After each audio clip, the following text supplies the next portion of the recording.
नदियों का पानी को आप सिंचाई के लिए उपयोग करना है, किसके लिए? सिंचाई के लिए। तो कैसे करेंगे?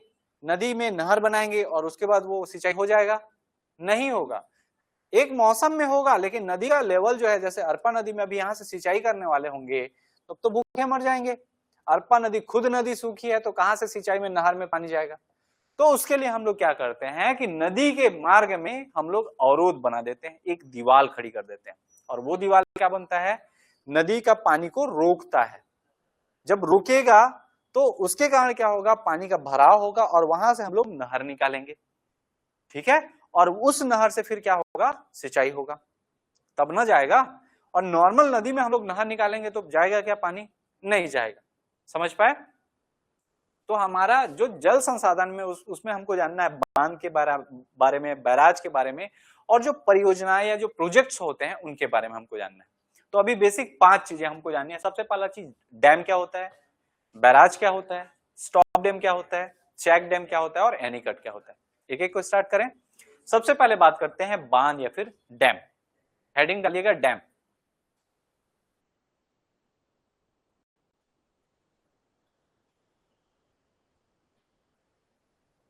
ठीक है, देखिए बांध क्या होता है। तो आप आसान शब्दों में अगर मैं आपको समझाऊं तो जैसे कोई नदी आ रही है, क्या आ रही है? नदी। नदी के मार्ग में हम लोग क्या कर दिए? एक कंक्रीट का दीवार लगा दिए।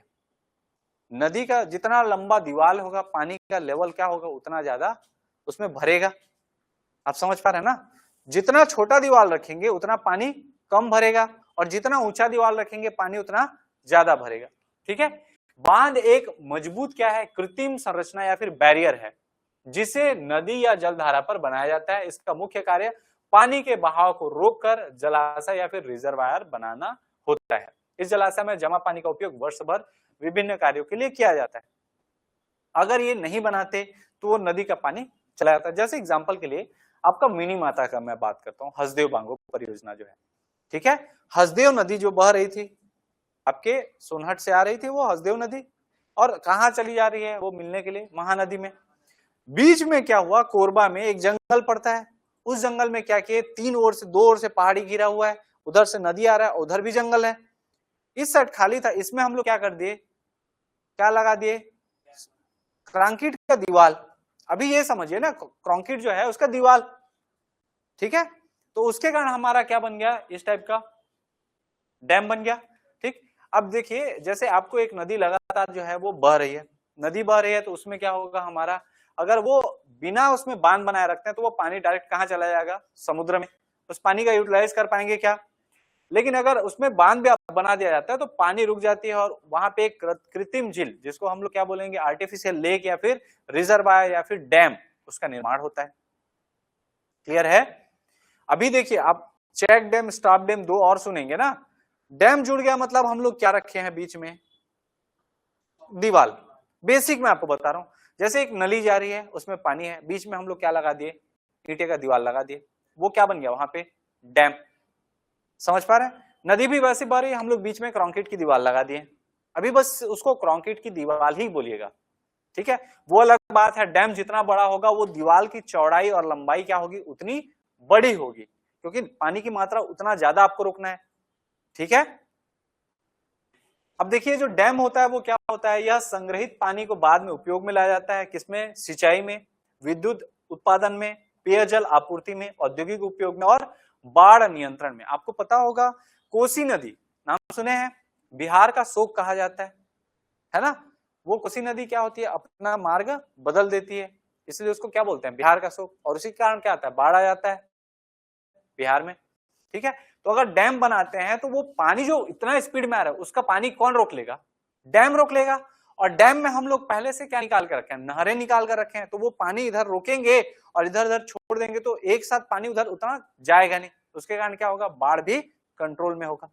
क्लियर है क्या? अब जो हमारा बांध है वो कैसे काम करता है? जैसे आपका वर्षा हुआ, वर्षा का पानी किसमें गया? नदियों में। नदियों का पानी जो है वो बांध में, बांध रोक लेता है। उसके बाद वो जलाशय में क्या होगा? जमा हो जाएगा, बांध में जमा होगा, और उसके आवश्यकता अनुसार जो है आप उसको नहरों में या जल विद्युत गृह होते हैं, जो हाइड्रो पावर प्लांट होते हैं। मतलब क्या होता है बेसिकली? आपका जो पानी निकलता है ना, जहां से पानी निकलने वाला है पाइप, उसमें क्या लगा दिया जाता है, एक टरबाइन लगा दिया जाता है।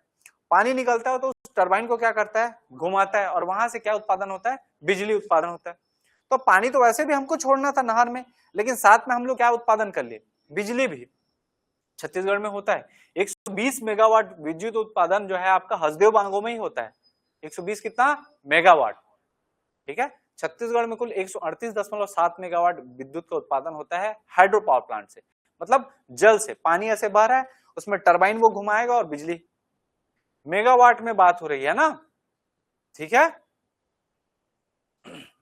अब बांध के क्या उपयोग है, सिंचाई में होगा, जल विद्युत उत्पादन में होगा, पेयजल आपूर्ति, बाढ़ नियंत्रण और नौवहन। मतलब जैसे आप जाएंगे कहाँ, गोल्डन आइलैंड, तो वहां पे आपको क्या दिखेगा, बोटिंग, है ना। नौवहन मतलब नौका वहन, एक जगह से दूसरे जगह आप, ठीक है। और वहां देखे होंगे, अगर आप गए होंगे गोल्डन आइलैंड, तो अलग अलग टापू बने हुए हैं, और वहां गांवी जो गांव के लोग हैं वो लोग रहते हैं, क्या करते हैं, नौका से पार होकर जाते हैं अपने गांव, साइकिल वाइकल गाड़ी वाड़ी ये सबको उसमें डालते हैं नौका में, और उसके बाद जाते हैं। उन लोगों का जीवन वैसा है। वहां लाइट नहीं पहुंचा, क्योंकि इतना बड़ा डैम है कि वायर ही नहीं गया है इधर से उधर, ठीक है। चलिए, इस प्रकार का है, ये हमारा नदी था, उसके मार्ग में हम लोग क्या लगा दिए, कंक्रीट का दीवार। इसको क्या बोलेंगे, डैम। अब इस डैम में भी गेट रहते हैं, आपको सबको पता होगा, क्योंकि एक लिमिट तक इसका क्षमता रहेगा ना। फॉर एग्जाम्पल ये इसकी हाइट है मान लो 50 मीटर, कितनी हाइट है, 50 मीटर। अब 50 मीटर तक यहाँ पानी भर गया फुल, ठीक। उसके बाद और पानी आएगा तो कहां जाएगा, ऊपर से बहेगा। ऊपर से बहा मतलब इसका जो भी स्ट्रक्चर है उसको डैमेज करेगा। उससे अच्छा हम लोग क्या बनाते हैं, खुद से गेट बनाते हैं कि इससे ऊपर हुआ तो गेट के थ्रू क्या हम लोग बाहर निकाल सकते हैं, समझ पाए। तो ये हमारा क्या हो गया, डैम या जलाशय। अगला हमारा आता है कौन सा, बैराज। अब बैराज भी नदी में ही बनाया जाता है, याद रखिएगा। बैराज में लेकिन एक चीज है कि यहाँ पे हमको पानी रोकना मेन उद्देश्य नहीं है, यहाँ हमारा उद्देश्य है पानी को कंट्रोल करना। कंट्रोल करने का तात्पर्य मैं आपको समझा रहा हूं। जैसे एग्जांपल के लिए, अगर बरसात का मौसम है, फुल पानी आ रहा है, तो हमको पानी का आवश्यकता होगा क्या अलग से, तो बैराज का जो गेट है उसको हम लोग क्या कर देंगे, पूरी तरह से खोल देंगे। जब बरसात बंद हो गई और पानी की किल्लत हो रही है, तो हम लोग क्या करेंगे, बैराज का गेट जो है उसको बंद कर देंगे। तब उसमें बैराज में क्या होगा, पूरी तरह से पानी भरा रहेगा, वो एज अ डैम काम करेगा, और खाली दिन में क्या रहेगा, खुला आपका नदी जाने देगा वो। आप समझ पाए, ठीक है। तो बैराज क्या होता है, अगर उसको देखें तो बैराज नदी पर बनाई गई एक ऐसी जल संरचना है जिसमें कई बड़े बड़े फाटक या गेट लगे होते हैं। इन फाटकों के आवश्यकता अनुसार खोला या बंद किया जा सकता है, और जिससे नदी के बहने वाली जो पानी की मात्रा है या जल स्तर है उसको नियंत्रित किया जा सकता है। आप यहाँ देखेंगे तो ये गेट जो है अभी खुले हुए हैं, ठीक है। इसको यहाँ से नीचे गिरा देंगे तो यहाँ उधर का पानी क्या होगा, इधर आना बंद हो जाएगा, और यहाँ पे ये क्या एज अ डैम काम करना चालू कर देगा। अब हमको लगता है कि पानी छोड़ना, जैसे आप लोग सुने होंगे जब छत्तीसगढ़ में बाढ़ आता है तो गंगरेल जलाशय का गेट खोला गया है, 3 गेट खोल दिए हैं, 6 गेट खोल दिए हैं, ऐसा सुनते हैं ना। वो डैम में एक्स्ट्रा पानी होगा उसके लिए गेट है, इसमें पूरा गेट बना रहता है शुरू से लास्ट तक। आप समझ पा रहे हैं, ठीक है।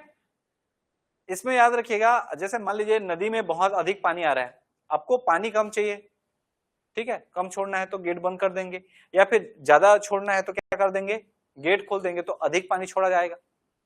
इसका मेन कॉन्सेप्ट है, जैसे ये गेट बंद है और गेट खुला है, गेट बंद है तो पानी जा रहा है क्या इसमें, और गेट खुला है तो पानी बह रहा है। क्लियर है, डैम और बैराज समझ आया क्या, ठीक है। बैराज का एक रियल लाइफ एग्जांपल, सबका रियल दिखा रहा हूं ना। ये देखिए यहाँ गेट क्लोज है तो इधर का पानी का स्तर जो है वो ज्यादा है, इधर का कम है। क्लियर है, दिख गया। और ध्यान से देखेंगे तो नीचे में यहाँ खुला हुआ हल्का, तो हल्का हल्का पानी इसमें क्या हो रहा है, आ रहा है। हमेशा आप ऊपर तो खींचेंगे ना बैराज को, बैराज याद रखिएगा ऊपर से ऐसे नीचे जाता है, ठीक है। चलिए अगला है हमारा कौन सा, स्टॉप डैम। स्टॉप डैम क्या होता है उसको समझते हैं। तो सबसे पहला चीज देखिए, आप डैम सुने हैं, अभी देख लिए डैम और बैराज। स्टॉप डैम और एनीकट, डैम का छोटा रूप को क्या बोलेंगे, स्टॉप डैम, और बैराज के छोटे रूप को क्या बोलेंगे, ऐसे ही क्लैरिफाई कर दे रहा हूं। स्टॉप डैम क्या होगा आप देखें तो, स्टॉप डैम एक छोटा बांध होता है जैसे हम लोग बांध देखे थे, उसका छोटा रूप को क्या बोलेंगे? स्टॉप डैम, जिसे छोटी नदियों, नालों या मौसमी जलधाराओं पर बनाया जाता है। इसका मुख्य उद्देश्य पानी को कुछ समय के लिए रोककर जल स्तर बढ़ाना और भूजल जो ग्राउंड वाटर है उसका पुनर्भरण या रिचार्ज करना होता है। छोटी छोटी जो नदियां रहती हैं बीच में क्या लगा दिए? Stop dam. आपको बताया था स्टॉप डैम में याद रखिएगा उससे ओवरफ्लो होकर जाएगा, उसमें गेट वेट कुछ नहीं लगाते, लग दिए, इतना लेवल तक क्या रहेगा? पानी मेंटेन रहेगा, उतना को वो स्टॉप करके रखेगा। उससे कम होता है तो कम हो जाएगा, लेकिन वो और कुछ नहीं कर सकता। उससे अधिक होगा तो फ्लो होके जाने देता है। क्या हो गया आपका? Stop dam. छोटी नदियों में रहेगा। क्लियर है? इस टाइप का देखिए ये ओवरफ्लो होके जा रहा है, लेकिन ये वाला जो हाइट है उतना तक पानी क्या है? यहाँ पे स्टॉप करके रखा है ना, इसलिए उसको क्या बोले? Stop dam. क्लियर है? मान लीजिए बरसात में एक छोटा नाला तेजी से बहता है, यदि स्टॉप डैम ना हो तो सारा पानी आगे बह जाएगा, लेकिन स्टॉप डैम लगा देते हैं तो वहां से क्या होता है? कई बार आप देखेंगे बहुत सारे गांव में छोटी छोटी नदियां रहती हैं, वहां पे अलग से छोटा छोटा डैम बनाए रहते हैं, उसको क्या बोलते हैं? स्टॉप डैम बोलते हैं। वहां से आप सिंचाई कर सकते हैं, टुल्लू पंप है या कुछ मोटर लगाए और वहां से सिंचाई का काम होता है खेतों में। इवन अगर स्टॉप डैम में पानी भरा है तो ग्राउंड वाटर भी क्या होता है? रिचार्ज होता है। ठीक है? अब देखिए ये बेसिकली भूजल स्तर में वृद्धि होती है, इसमें आपका ग्राउंड वाटर, इसके कारण क्या होगा? धीरे धीरे पानी जो है नीचे रिसते चला जाता है। अगला इसका एग्जांपल देखिए, ये है आपका स्टॉप डैम। यहां आप देख पाएंगे तो यहां से एक लेवल तक क्या है? पानी है। इसके बाद पानी जो अधिक आएगा तो वो क्या होगा? ओवरफ्लो होके बाहर जाएगा।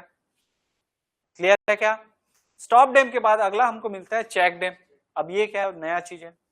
तो देखिए जब नदी नई नई बनी रहती, नई नई मतलब आप समझे, जैसे महानदी जो है, ठीक है, महानदी कहां से निकलती है? सिहावा पर्वत से। सिहावा पर्वत से निकलने के बाद एकदम से बड़ी नदी बन जाती है क्या? नहीं, छोटी नदी रहती है। अब नदी छोटी है तो अपने साथ वो तब भी क्या लाएगी? बहा कर लाएगी, मतलब मिट्टी का क्या होगा? कटाव होगा। अब मिट्टी कटाव रोकने के लिए हम लोग क्या करेंगे? कटाव क्यों होगा? पानी का स्पीड रहेगा तब ना कटाव रहेगा। बीच बीच में हडल डाल देंगे। आपका बाइक, जैसे एग्जांपल के लिए मैं बता रहा हूं, आपका बाइक नदी है, बाइक है या स्कूटी है, आप किस पे जा रहे हो? सड़क पे, हाईवे में है, कोई भी हडल नहीं है, कोई भी ब्रेकर नहीं है, आपका स्पीड बढ़ेगा कि नहीं बढ़ेगा? लेकिन बीच बीच में मैं क्या डाल देता हूँ? छोटे छोटे बम्प्स डाल देता हूँ, हडल डाल देता हूँ, स्पीड क्या होगा? कम होगा। होगा कि नहीं होगा? और स्पीड नदी का भी सेम हमारा कम होता है, वो ब्रेकर है बस। नदी के बीच में क्या? Speed breaker. नदी का स्पीड है तो उसको ब्रेक करने के लिए क्या लगा दिए हैं? Check dam. ठीक है? अब देखिए इसी को मैं समझा रहा हूं। चेक डैम एक छोटा सा अवरोध या फिर स्मॉल बैरियर है जिसे छोटी नदियां, नालों और मौसमी जलधाराओं पर बनाया जाता है। इसका मुख्य उद्देश्य पानी के तेज बहाव को क्या करना? धीमा करना और मिट्टी के कटाव को क्या करना रहता है? रोकना रहता है। भूजल जो आपका ग्राउंड वाटर है वो भी रिचार्ज करना रहता है। समझ आया? अब आपको ये लगेगा कि ये दोनों तो सेम है, हम लोग तो अभी क्या देखे थे? क्या देखे थे? स्टॉप डैम देखे थे, वैसा लग रहा है? लग रहा है ना? अभी अंतर दूसरा जो एक्चुअल वाला है उसमें मैं आपको दिखाता हूं। बेसिकली ये किसके लिए रहेगा? चेक डैम स्पीड ब्रेकर है। नदी का क्या है? ये स्पीड ब्रेकर। आप देखेंगे तो यहाँ पे इसको इमेजिन कीजिए, ये जो है अगर ये नहीं रहता, ज्यादा हाइट नहीं रहता ना इसका, स्टॉप डैम आपको दिखा एक हाइट था उसमें 5 फीट 8 फीट उसका एक हाइट था, इसका हाइट है उतना, ये कम हाइट का है। ये इसका मेन काम मिट्टी के कटाव को, अब इधर से मान लो कोई मिट्टी बह कर भी आ रही है, वो कहाँ होगी? यहाँ पास में डिपोजिट होते चली जाएगी, पानी बस फ्लो होगा, मिट्टी का कटाव क्या होगा? रुक जाएगा। समझ पाए? और बीच बीच में लगा के रखेंगे क्या? Stop dam. इसका मेन मोटो आपका पानी रोकना नहीं है, इसका मेन मोटो है मिट्टी रोकना। उधर से मिट्टी और दूसरी जो चीजें हैं जिनका कटाव हो रहा है, ये अगर नहीं लगाते तो यहाँ का और काट के लेके चली जाती, तो इसको क्या बोलते हैं? Check dam. स्पीड ब्रेकर के कॉन्सेप्ट से याद आ जाएगा। चलिए अगला है हमारा क्या? एनीकट। एनीकट क्या है मैं आपको पहले बताया हूं, बैराज का ही क्या रूप है? छोटा रूप है। ठीक है? अब एनीकट को समझते हैं। एनीकट में क्या है? एनीकट एक छोटा बैराज है या स्मॉल बैराज होता है जिसे छोटी नदियों या जलधाराओं पर बनाया जाता है। इसमें छोटे छोटे गेट लगे होते हैं जिनको आवश्यकता के अनुसार खोला या बंद किया जा सकता है। इसमें पानी के प्रवाह और जल स्तर को नियंत्रित किया जा सकता है। ये देखिए छोटा वाला है, छोटा सा पुल है, ज्यादा हाइटेड है क्या? ये ज्यादा पानी रोक सकते हैं क्या? नहीं, एक लिमिट तक पानी रोक सकते हैं, छोटी नदियों में बनाया जाता है। महानदी में आप बनाएंगे, ठीक है, तो क्या होगा? डूब जाएगा, ये डूब जाएगा, एनीकट डूबेगा। इसलिए वैसी बड़ी नदियों में क्या बनाया जाता है, बैराज बनाया जाता है। छोटी नदियों में आपको क्या मिलेगा, एनीकट। ठीक है, अब ये सारा चीज आप देखेंगे तो पानी के प्रवाह को नियंत्रित करता है। आपका बैराज वाला ही सेम काम है, छोटी नदियों में छोटा बैराज नहीं बनाकर क्या बनाते हैं हम लोग, एनीकट। अब ध्यान दीजिए, यहाँ ये अलग अलग बम्स दिख रहे हैं, यहाँ पे रहता है गेट। आप लोग ये संरचना देखे होंगे अपने लाइफ में, यहाँ पे ऐसा गेट लगा रहता है, इसको घुमाते हैं तो यहाँ गेट है वो खुलता है, यहाँ से देखिए पानी फ्लो हो रहा है, उसको वो कर देंगे, बंद कर देंगे, यहाँ से कसने का रहता है, बड़ा सा मोटा सा लोहे का, उसको घुमाते हैं, ये बंद हो जाएगा। बंद हो जाएगा तो पानी इतना लेवल में पूरा रहेगा और इससे ओवरफ्लो के जा सकता है। तो ये एनीकट किसके रूप में काम कर लिया, फिर स्टॉप डैम के रूप में। अगर लॉक कर दिया जाए तो क्या बन गया, जैसे हमारा बैराज का भी गेट बंद कर देते हैं तो वो किसकी तरह काम करता है, डैम की तरह, पानी रोकता है ना पूरा, है ना। तो सेम आपका जो ये एनीकट है एक्चुअल है, ये बिलासपुर का ही है। क्लियर है क्या? आप मथु द्वीप गए हैं, मथु द्वीप नहीं गए, गए हैं? पुल पड़ता है रास्ते में, कैसा पड़ता है, पड़ता है ना।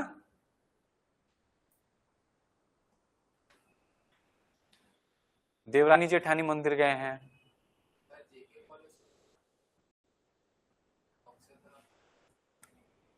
हाँ जी।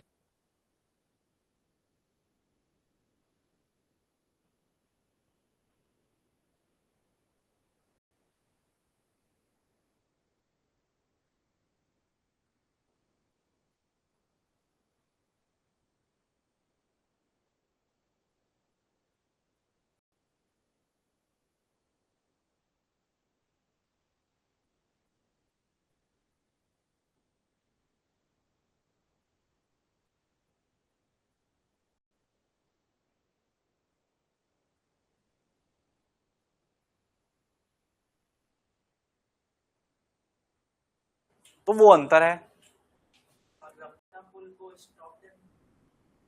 रपटा पुल को स्टॉप डैम इसे नहीं बोल सकते, उसमें ऑलरेडी पहले से क्या लगा हुआ है, पानी निकलने का रास्ता है। हाँ,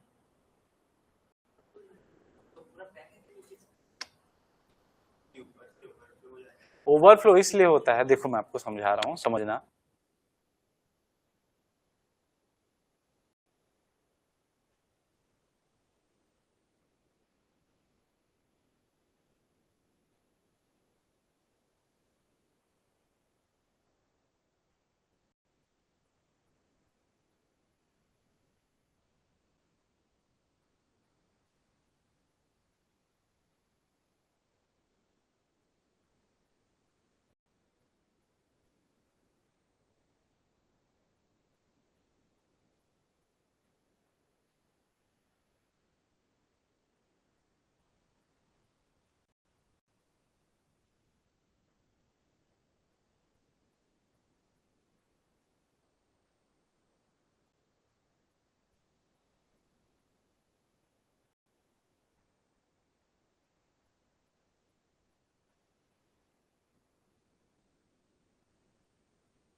आगे बढ़े क्या, चलिए आगे बढ़ते हैं। ये हमारा हो गया बांध, जिसमें हम लोग क्या करेंगे, पानी को रोककर बड़ा जलाशय बनाएंगे। दूसरा होता है बैराज, जिसमें गेट के माध्यम से हम लोग करेंगे। तीसरा होता है स्टॉप डैम, जो छोटे नदी नालों पे। चौथा होता है हमारा चेक डैम, जो बेसिकली मिट्टी कटाव को रोकता है। और पांचवा और अंतिम कौन सा है, एनीकट, जो छोटे नदियों का बैराज है। क्लियर है क्या? चलिए अब जानते हैं परियोजना या प्रोजेक्ट क्या होता है। आप लोग बताइए मेरे को, प्रोजेक्ट होता क्या है? प्रोजेक्ट वर्क किए होंगे कॉलेज स्कूल में, क्या होता है प्रोजेक्ट?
को प्राप्ति है तो विस्तृत कार्य योजना बनाई जाती है और कार्यान्वित की जाती है, उसे क्या बोलते हैं? परियोजना। मतलब एक स्पेशल क्या रहता है, हमारे पास टारगेट रहता है और उसको प्राप्त करने के लिए क्या बनाते हैं? योजना बनाते हैं। और क्रियान्वयन या फिर कार्यान्वित करने के लिए जो काम किया जाता है उसी को हम लोग क्या बोलते हैं? प्रोजेक्ट या परियोजना। ठीक है, सरल शब्दों में ये देखिए, इसको पढ़िएगा। किसी निश्चित लक्ष्य को प्राप्त करने के लिए पहले योजना बनाना, फिर उस योजना के अनुसार कार्य करना ही क्या है? परियोजना है। क्लियर है क्या? अब हम लोग जानते हैं सिंचाई परियोजना। बेसिकली हमको परियोजना नहीं जानना है। परियोजना इसलिए मैं आपको बताया कि सिंचाई परियोजना क्या होगी। सिंचाई परियोजना में भी हमारा क्या होगा? निश्चित उद्देश्य होगा और उस उद्देश्य को पूरा करने के लिए हम लोग क्या बनाएंगे? योजना बनाएंगे और उस योजना के अनुरूप कार्य करेंगे, उसी को बोलेंगे सिंचाई परियोजना, इरिगेशन प्रोजेक्ट। ठीक है, परियोजना समझे तो सिंचाई परियोजना भी समझ आ जाएगा। देखिए, सिंचाई परियोजना वह परियोजना है या योजना है जिसके अंतर्गत बांध, बैराज, एनीकट, नहर, जलाशय, पंप, लिफ्ट सिंचाई आदि का निर्माण करके खेतों तक पानी पहुंचाया जाता है ताकि कृषि के लिए वर्ष भर पर्याप्त जल उपलब्ध हो सके। यहाँ पे क्या समझ आया? सिंचाई परियोजना में हम लोग का मेन काम क्या रहेगा? बांध बनाना। जैसे हम लोग सुने होंगे आप लोग, बहुउद्देशीय नदी घाटी परियोजना। हमारे छत्तीसगढ़ की सबसे पहली जो बहुउद्देशीय नदी घाटी परियोजना थी उसका नाम क्या है? हसदेव बांध। छत्तीसगढ़ का, इंडिया का दामोदर घाटी है। ठीक है, टेनेसी वैली से वो इंस्पायर था, दामोदर वैली बनाया गया था, इंडिया में है वो। भारत की सबसे पहली बहुउद्देशीय परियोजना, बहुउद्देशीय या फिर जिसको हम लोग मल्टीपर्पस बोलते हैं। ठीक है, तो छत्तीसगढ़ का मल्टीपर्पस अगर बोला जाए, बहुउद्देशीय कौन सा है? हसदेव बांध। अब बहुउद्देशीय में एक से अधिक क्या रहेंगे? उसके उद्देश्य रहेंगे, सिंगल उद्देश्य नहीं रहेगा, याद रखिएगा। एक से अधिक क्या रहेंगे? उसके उद्देश्य, जैसे कि सिंचाई के लिए होगा, जल आपूर्ति के लिए होगा, ठीक है, पेयजल के लिए होगा, विद्युत उत्पादन के लिए होगा, ठीक है, आपका आपदा प्रबंधन के लिए होगा, क्योंकि कई बार स्पीड में पानी आया तो बाढ़ आ सकता है, तो उसको भी कंट्रोल करेगा, बांध आपका करेगा, इसलिए उसको क्या बोल देते हैं? बहुउद्देश्य। ठीक है, एक से अधिक उद्देश्य। कृषि भूमि तक सिंचाई हेतु जल उपलब्ध कराने के लिए बनाई गई विस्तृत योजना को क्या बोलते हैं? सिंचाई परियोजना। ठीक, जैसे बांध, बैराज, एनीकट, नहर, जलाशय, पंप, लिफ्ट सिंचाई। ठीक, सिंचाई परियोजना के प्रमुख उद्देश्य क्या है? कृषि भूमि को सिंचाई जल उपलब्ध कराना, फसल उत्पादन एवं उत्पादकता को बढ़ाना, वर्षा पर निर्भरता कम करना, बहुफसलीय जो भी मल्टीपल क्रॉपिंग होती है, खेती को बढ़ावा देना, किसानों की आय में वृद्धि करना और जल संसाधनों का उचित एवं वैज्ञानिक उपयोग करना, ये हमारी सिंचाई परियोजना होती है। अब सिंचाई परियोजना में एक चीज हमको जानते हैं कि सिंचाई परियोजनाओं के प्रकार कितने होते हैं।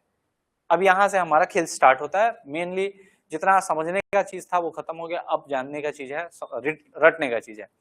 जो सिंचाई परियोजना है बेसिकली 3 प्रकार की होती है। कितने प्रकार की? एक होगा लघु, दूसरा मध्यम, तीसरा वृहद या दीर्घ। वृहद मतलब भी बड़ा ही होता है, दीर्घ मतलब भी बड़ा होता है, लघु मतलब छोटा, मध्यम मतलब बीच का। अब कैसे डिसाइड करेंगे कि कौन सा नदी, कौन सा परियोजना बृहद है, लघु है, मध्यम है? डिसाइड करने का कुछ तो पैरामीटर होना चाहिए। जैसे मैं एग्जांपल के लिए बोलूं, 3 परियोजना देखिए, एक क्या देखे? बृहद, एक देखे मध्यम और एक क्या देखे? लघु। अगर वृहद परियोजना देखेंगे तो वृहद परियोजना में बांध बनेगा, कैसे बनेगा? बड़ा बांध। सीधी बात है, क्या बनेगा? बड़ा बांध। इसमें कैसा बांध बनेगा? मध्यम बांध। बांध तो तीनों में बनेंगे, मान लेते हैं, ठीक है। इसमें क्या बनेगा? छोटा बांध। अभी समझिएगा ना, तीनों में बना दिए।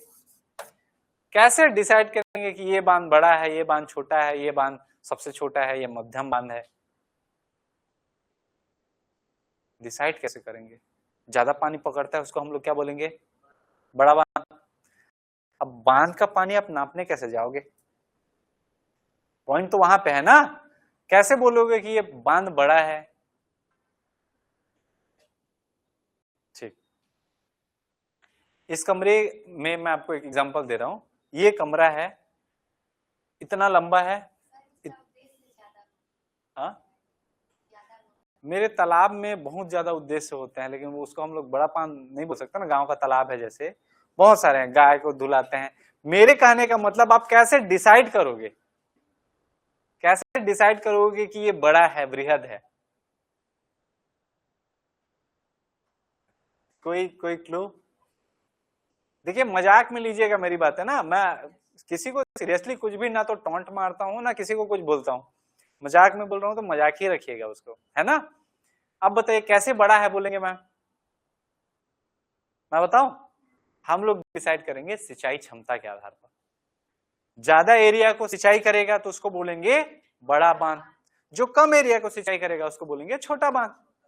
क्लियर है? अब यहीं से इसका डेफिनेशन क्लियर होता है जो हमारा बांध का, ठीक है, कि ये तीन अलग अलग देखे, लघु, मध्यम और बृहद। ठीक, अब इसमें याद रखिएगा कम जल संग्रहण क्षमता होगी, इसका मध्यम जल संग्रहण और बड़ा, ये मेन मैटर नहीं करता, मेन मैटर करता है क्या? सिंचाई क्षमता। किसको क्या रखेंगे? तो यहाँ पे एक अब देखेंगे तो जो लघु होगा, कौन सा होगा?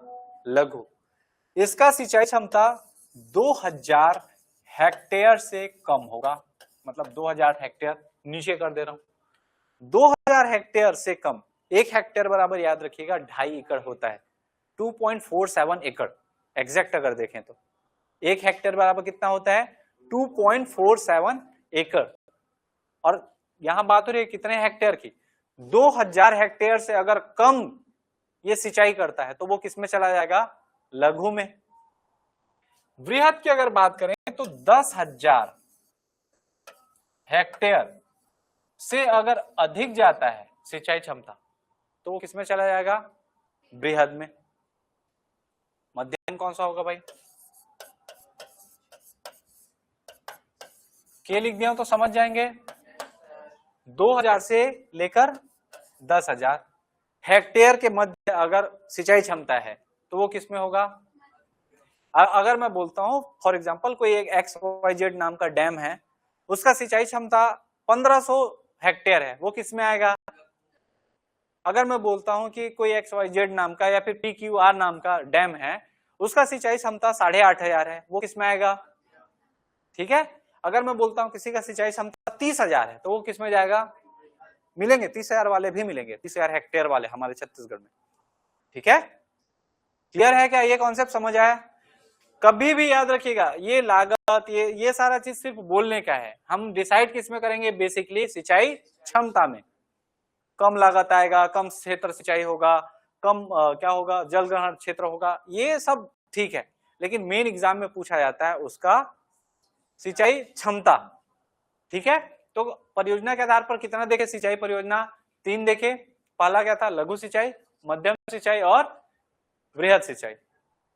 ठीक है, लघु सिंचाई के बारे में क्या जाने? जिन सिंचाई परियोजनाओं में 2000 हेक्टेयर से कम क्षेत्र शामिल होते हैं उनकी सिंचाई क्षमता कितनी होती है? 2000 हेक्टेयर से कम। एकड़ में याद मत रखिएगा, हेक्टेयर में ही याद रखना है आपको, क्योंकि पूछा हेक्टेयर में ही जाता है। ठीक है, एकड़ में आंकड़ा और बड़ा हो जाएगा, क्योंकि 2000 गुणित अपना 2.5 करेंगे, लगभग 50,000 पहुंच जाता है, 50,000 एकड़।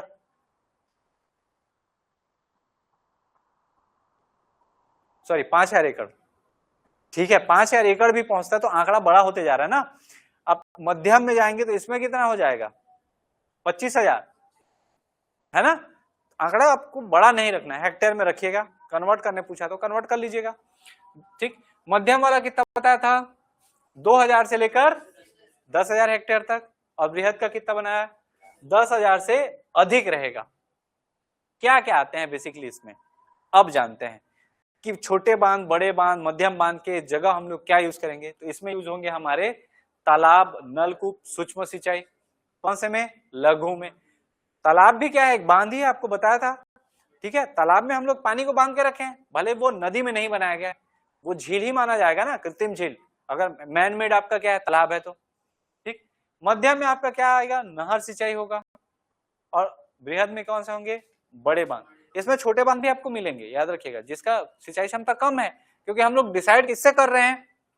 मध्यम परियोजना है, बृहद है, किससे डिसाइड हो रहा है? सिंचाई क्षमता से। ठीक है ना, पानी नापेंगे, पानी ज्यादा पकड़ता है कोई दिक्कत नहीं, अगर वो सिंचाई नहीं कर सकता तो वो छोटा बांध है, क्योंकि काम नहीं आ रहा है वो। क्लियर है क्या? चलिए अब इनकी संख्या देख लेते हैं। आंकड़े हैं आर्थिक सर्वेक्षण 2022। आपके 25 के अनुसार। ठीक है, 25 के अनुसार आंकड़े हैं। चलिए दिसंबर 2025 में हमारे जो राज्य गठन था उस समय देख लेते हैं और दिसंबर 2025 तक के आंकड़े हैं, मतलब अभी लेटेस्ट जो दिसंबर गया। ठीक है, सबसे पहला चीज, राज्य गठन के समय हमारी जो लघु परियोजनाएं थी वो कितनी थी? 1945। 1945 याद हो जाएगा। दूसरा, मध्यम सिंचाई परियोजना राज्य गठन के समय हमारी, और बृहद 3। मतलब क्या था इसका? वो नहीं, मैं ये बोल रहा हूं 3 ऐसे डैम थे जो 10,000 हेक्टेयर से अधिक सिंचाई क्षमता वाले थे। इसका अर्थ यही है, राज्य गठन के समय हमारे पास कितने डैम थे? 3 डैम थे जो 10,000 से अधिक सिंचाई प्रोवाइड करते थे। 29 ऐसे थे जो 2,000 से लेकर 10,000 हेक्टेयर के बीच क्या देते थे सिंचाई क्षमता, और 1945 ऐसे थे जो 2,000 से कम, मतलब 20 एकड़ 50 एकड़ नहर में, आप समझ पा रहे हैं, हेक्टेयर में। 1945 ऐसे थे जो 2,000 हेक्टेयर से कम क्या कर रहे थे? सिंचाई प्रोवाइड कर रहे थे। कहानी क्लियर है क्या? अब इसमें हम लोग नया आंकड़ा देखते हैं दिसंबर 2025 तक का। तो वर्तमान में आपका, वर्तमान बोल सकता हूं मैं, ठीक है, दिसंबर 2025 लेटेस्ट आंकड़ा है। अभी जो मार्च में नया आया है आर्थिक सर्वेक्षण, उसमें आंकड़े आपके अलग से नहीं चेंज हुए हैं, तो दिसंबर 2025 का ही रखेंगे। इस साल का मैं आर्थिक सर्वेक्षण फिर से पढ़ाऊंगा आपको लास्ट में, दिसंबर में हम लोग देखेंगे, उस समय फिर अपडेट कर देंगे ये आंकड़ा अभी। लेकिन तब तक जो भी एग्जाम अगर देते हैं बीच में, तो यही आंकड़ा लेकर चलना है आपको। ठीक है, दिसंबर 2025 तक कितना हो गया? 2,514। ये पहले कितना था? 1945। 2,000 हेक्टेयर से कम वाले डैम की संख्या। मध्यम कितना हो गया? 38। मतलब 2,000 से लेकर 10,000 के बीच में जो सिंचाई क्षमता वाले डैम है आपके, वो कितने हो गए? वृहद में हमारे पास अभी वर्तमान में कितने हैं? अब आप बताइए, टेक्निकली सोचिए, क्या ये नाम, इसमें से कोई सा भी एक नाम भी आपको पेपर में दे देता है, पॉसिबल है रट पाओगे 1945? इम्पॉसिबल, कोई नहीं रट पाएगा, और कभी पेपर में आया भी नहीं है, वो भी बता दूं। नाम तो एटलीस्ट नहीं आया है कि इसमें से लघु कौन सा है, बृहद कौन सा है, ऐसा नहीं आया। दूसरा, इनके नाम एक बार आपको बस देखना है।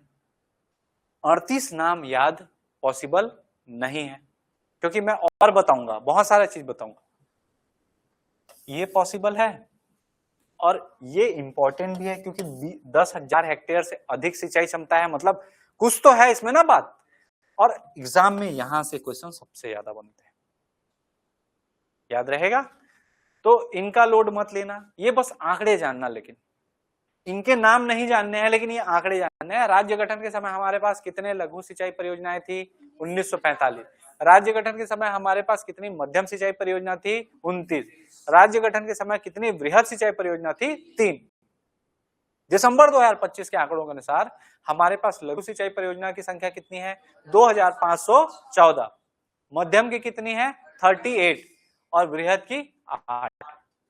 क्या इतने ही हमारे पास है? तो जी नहीं, हमारे पास अभी है निर्माणाधीन। क्या है? अंडर कंस्ट्रक्शन, अभी रेडी नहीं हुए। तो सबसे पहला लघु की अगर देखें तो 365 अभी हमारे पास क्या है? निर्माणाधीन, अंडर कंस्ट्रक्शन है। ये इसमें ऐड हो जाएंगे जब बन जाएंगे। तो मध्यम वाले कोई भी निर्माणाधीन नहीं है, मतलब अभी 38 का आंकड़ा हमको चलना है लेकर। वृहद में 4 क्या है? निर्माणाधीन है। मतलब हमारे पास कितने हो सकते हैं? 12 हो सकते हैं। 10,000 वाले क्षेत्रफल में या उससे अधिक के 30,000 वाला भी है हमारे पास ना, ऐसा बांध भी है जो 30,000 हेक्टेयर तक। ठीक है, कल के आंकड़े में हम लोग कल देखेंगे, क्योंकि मेरे ख्याल से समय हो चला है, कुछ समय और मैं बताऊंगा। कल मैं आपको ये बताऊंगा कि कौन कौन से जो जिले हैं, आप लोगों ने सुना होगा सिंचित जिला। जैसे एग्जांपल के मैं बताता हूं, हमारे यहाँ ऐसे जिले को सिंचित जिला माना जाता है। सिंचित मतलब जहां सिंचाई अच्छी खासी होती है। 30% से अधिक है। कितना परसेंट से? 30%। कहीं कहीं आप देखेंगे तो 40%। 40% से अगर अधिक सिंचाई होता है तो उसको हम लोग क्या बोलते हैं? अति सिंचित जिला। फुल पानी भयंकर है, क्या कौन सा जिला? अति सिंचित जिला। और अगर 10% से कम है तो उसको क्या बोलते हैं? निम्न सिंचित जिला। क्या बोला मैं? अब आप बताइए, एक एग्जांपल बता रहा हूं, जांजगीर चांपा जो जिला है, जांजगीर चांपा, उसका सिंचाई का परसेंट कितना होगा? ऐसे गेस करके बताओ। 99%। मतलब अति का भी अति अति पार कर चुका है वो, 99%। और उसको पानी कहां से मिलता है? हसदेव बांगो, कोरबा से। अब आप मेरे को बताइए कोरबा का सिंचित परसेंट कितना होगा जब हसदेव बांगो वहां है? तो बताइए, गैस कीजिए, मैं अभी विडंबना आपको बताने वाला हूं, कितना होगा? 4%। सोचो, जो डैम आपके जांजगीर चांपा, शक्ति, रायगढ़ इनको कवर कर रहा है, उतना पानी दे रहा है, इनको पूरा अब 99 में चल रहे हैं लोग सिंचित एरिया में। आपको बताया था महानदी में बैराज भी, बसंतपुर, कलमा, मिरौनी, साराडी, याद आ रहा है? सब आपके कहाँ है? जांजगीर चांपा और शक्ति में है। 100% सिंचित जिला माना जाता है, 99% है अब जांजगीर चांपा और शक्ति, जबकि कोरबा 4%। रीजन ये नहीं कि कोरबा में आपका डैम है इसलिए नहीं है, रीजन ये है कि कोरबा पहाड़ी इलाका है, जंगली है, वहां बीच से नहर नहीं गुजरे हैं, हाँ, उसके कारण ये सिंचित कम हो जाता है। ठीक है, नहीं तो और ये भी बोल सकते हो दीपक तले अंधेरा, दीपक है हमारा हसदेव बांगो, लेकिन उसके नीचे क्या है? अंधेरा। सोचिए वो अलग अलग झीलों को क्या कर रहा है? 100% सिंचित बना रहा है, खुद क्या है? निम्न सिंचित में आता है। तो वो आंकड़े हम लोग देखेंगे, पूछ लिया जाता है सबसे सिंचित जिला कौन सा है, तो याद रखिएगा जांजगीर चांपा है। ठीक है, और सबसे कम कौन सा है? नहीं, हाँ जी, दंतेवाड़ा। दंतेवाड़ा 0%। आप बताइए, 0। तो सिंचित में हम लोग कहाँ सिंचाई परियोजना का लाभ ही कहाँ ले रहे हैं? सिंचित, देखिए आपका तो पानी तो हर जगह गिर रहा है ना, सिंचित का लाभ कब होगा? जब आप डैम, नहर इनका यूज कर पाओ। ठीक है, आप यूज नहीं कर पा रहे हो तो हम लोग सिंचित बोल रहे हैं ना। सिंचित का मतलब सिंचाई जहां हम लोग कर पाते हैं, तो वहां सिंचाई होता है क्या? 0। अगर आपको एग्जाम में पूछा जाता है सबसे ज्यादा सिंचित जिला कौन सा है? जांजगीर चांपा। फुल नहर वाले एकदम मिलेंगे, हर गांव तक पहुंच गए हैं नहर। ठीक है, और वो भी कारण क्या है? हसदेव बांगो। अगर वो नहीं रहता तो जांजगीर चांपा भी, ठीक है, महानदी कितना ही यूज कर लेता। और सबसे कम सिंचित अगर बोला जाए तो दंतेवाड़ा 0 में आता है, ये आंकड़े याद रखिएगा। बाकी कल हम लोग देखेंगे। इतना हो गया क्या? ठीक है, नाम एक बार बता दूं क्या? ठीक है, 8 बृहद परियोजना हो गए जी मैम, 8 बृहद परियोजनाओं के नाम बता दे रहा हूं कि कल देखेंगे, देख लेंगे। चलिए, सबसे पहला नाम जो है वो तांदुला परियोजना है। कौन सा परियोजना? तांदुला। तांदुला परियोजना याद रखिएगा प्रदेश की सबसे पहली परियोजना है। तांदुला जो डैम है ये 1910 में बनना स्टार्ट हुआ था। कब हुआ था? 1913 में बनकर रेडी हुआ ये। ठीक है, तांदुला परियोजना। दूसरा कौन सा है? खारंग, यानी कि संजय गांधी। तो पहले कौन आएंगे? संजय गांधी आएंगे, छोटे भाई हैं। इनके बड़े भाई का नाम क्या था? उसके बाद राजीव गांधी आ जाएंगे। तांदुला, संजय गांधी, राजीव गांधी। वो उससे मैटर नहीं करता, ये बृहद है। ठीक है, महानदी भी आएगा। इसके बाद अगला मिलता है मिनीमाता, ये किसकी सहायक है? महानदी की। इसके बाद अगला है सिकासार। सिकासार परियोजना जो है बेसिकली पैरी नदी में बनी। कौन सी नदी में? अगला है जोक व्यपवर्तन। इसके बाद मिलता है कुडार परियोजना। ठीक है, सूखा की सहायक नदी है कुडार। और अंतिम है महानदी परियोजना। ये 8 जो हैं ये आपके क्या है? वृहद परियोजना है। कब कब बने हैं थोड़ा सा उसको देख लेते हैं। कौन कौन सी नदी है? तो तांदुला नदी, ये कौन सा होगा? खारंग नदी है। इसके अलावा खारंग में अंक की मात्रा है, तो और कौन सा नदी होगा? खारंग नदी, संजय गांधी, और एक और नाम बताया था खूटा घाट। ये खूटा घाट डैम जो है वही तो है खारंग। खारंग नदी पर बना है खूटा घाट, और उसी को क्या बोलते हैं? संजय गांधी। याद रखना, अंक की मात्रा कहाँ है? खारंग, संजय, खूंटा। ई की मात्रा लगा है मनियारी, राजीव, खुड़िया। इसका नाम खुड़िया भी होगा। याद आया? मिनी माता हसदेव बांगो हसदेव नदी में, सिकासार पैरी नदी अभी बताया था, ठीक है। जोक व्यापर्तन जोक नदी में, शहीद वीरनारायण कोडार नदी सूखा की सहायक नदी, और महानदी परियोजना जो है वो किसमें, महानदी में, ठीक है। सन देख लें, देखते जाए धीरे धीरे। नाम याद हुए क्या पहले मेरे को बताइए। चलिए इसको मैं मिटा रहा हूं, गायब कर रहा हूं। सबसे पहला नाम तानदुला, ठीक है। दूसरा भाई से नाम रखिए तानदुला, फिर दो भाई हैं, संजय आएगा फिर राजीव आएगा। पहले कौन आएगा, संजय, दूसरा राजीव। उन दोनों की माता कौन थी, इंदिरा गांधी, तो माता आएंगी। मैं आपको बताया हूं, फिर से बता दे रहा हूं, मिनी माता। देखिए तानदुला, संजय, राजीव, फिर माता आ जाएंगे। क्रम ऐसे रखिएगा, गांधी परिवार का है ना। पहले कौन रहेंगे, तानदुला, फिर संजय, फिर राजीव, फिर माता आएंगे। अब उसके बाद देखिए माता उनको क्या देंगी, सिक्का देंगी। सिक्का देंगे तो बच्चे लोग बोलेंगे जोक कर रहे हो क्या, हमको सिक्का दे रहे हो, क्या बोलेंगी, जोक कर रहे हो, तो जोक व्यापर्तन, ठीक। और ये शहीद वीरनारायण महानदी को ऐसे याद रख लेंगे। कोड भी है सिलिसा, उसको कल मैं बता दूंगा, इसका कोड है बकायदा, कल बता दूंगा वो कोड भी। तो इतना नाम हमारा एक बार याद हुआ क्या, तानदुला, संजय गांधी, राजीव गांधी, मिनी माता। इसके बाद सिक्का साथ जोक, जोक के बाद हमारा है शहीद वीरनारायण सिंह जिसको कोडार बोलते हैं, और महानदी। कौन कौन सा नदी है, तानदुला किस नदी पे होगा, तानदुला नदी पे, ठीक है। उसके बाद संजय गांधी कौन सा होगा, संजय खारंग, खारंग है ना। राजीव मनियारी, ई की मात्रा है। उसके बाद मिनी माता हसदेव बांगो। उसके बाद कौन सा नाम देखे थे, सिकासा पैरी नदी, जोक व्यापर्तन जोक नदी। इसके बाद देखे थे हम लोग कोडार, कोडार नदी में होगा वीरनारायण सिंह परियोजना, और अंतिम है महानदी, महानदी परियोजना तो महानदी में, ठीक है।